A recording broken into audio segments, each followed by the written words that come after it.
আমাদের আজকের এই দিনটি বাংলাদেশের জন্য একটা ঐতিহ্যপূর্ণ দিন, বাংলাদেশের জন্মদিন বলে আমরা আখ্যায়িত করি। যেহেতু বাংলাদেশের মানুষের প্রয়োজনে এই দিনটি সৃষ্টি হয়েছিল, কাঙ্ক্ষিত এই দিনটি সৃষ্টি করেছিলেন আমাদের শহীদ প্রেসিডেন্ট জিয়াউর রহমান। এই দিনটির জন্যই বাংলাদেশে আজকে গণতন্ত্র, বাংলাদেশে আজকে মানুষের ভোটাধিকার, বাংলাদেশের মানুষের আজকে কথা বলার অধিকার। আমরা একদলীয় বাকশালকে সরিয়ে দিয়ে আমরা বাংলাদেশে মানুষের জন্য স্বনির্ভর বাংলাদেশ সৃষ্টি করতে পেরেছিল আমাদের স্বাধীন রহমান। এই দলটির মাধ্যমে, এই দিনটির মাধ্যমে করতে হবে। আমাদের বিজয় হবে তখন আমরা যতক্ষণ পর্যন্ত না আমাদের ভোট আমরা দিতে পারবো, আমরা ধানের শীষকে বিজয় করতে পারবো, ততক্ষণ পর্যন্ত আমরা বিজয় মনে করি না।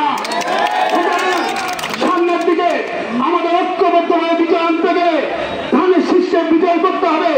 শহীদ রাষ্ট্রপতি জিয়াউর রহমানের আদর্শিকভাবে আকস্মিক নেতৃত্বে বেগম খালেদা জিয়া, আমাদের আগামী রাষ্ট্রনায়ক তারেক রহমান, আমাদের অভিভাবক ইঞ্জিনিয়ার শাহিন ইসলাম চৌধুরীর হাতকে শক্তিশালী করতে হবে। সুতরাং ধানের শীর্ষের বিকল্প আর কিছু নাই।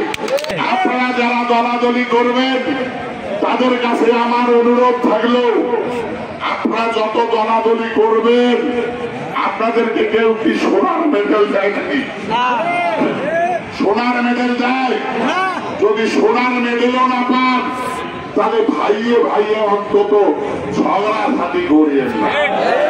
রাজনীতিতে মত পার্থক্য থাকবে, নেতৃত্বের প্রতিযোগিতা থাকবে, সেটা হবে সুষ্ঠু ধারা, অসুস্থ কোন ধারা হবে না।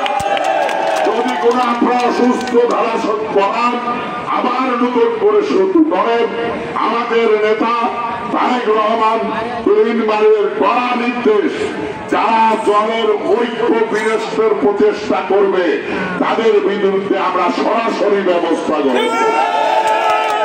আপনাদের কাছে বিনীত অনুরোধ, আজকের মতো আগামীতেও আপনারা জলঢাকাবাসী দেখাই দিবেন। জলঢাকাবাসী এক, জলদাবাসী এক এবং ঐক্যবদ্ধ।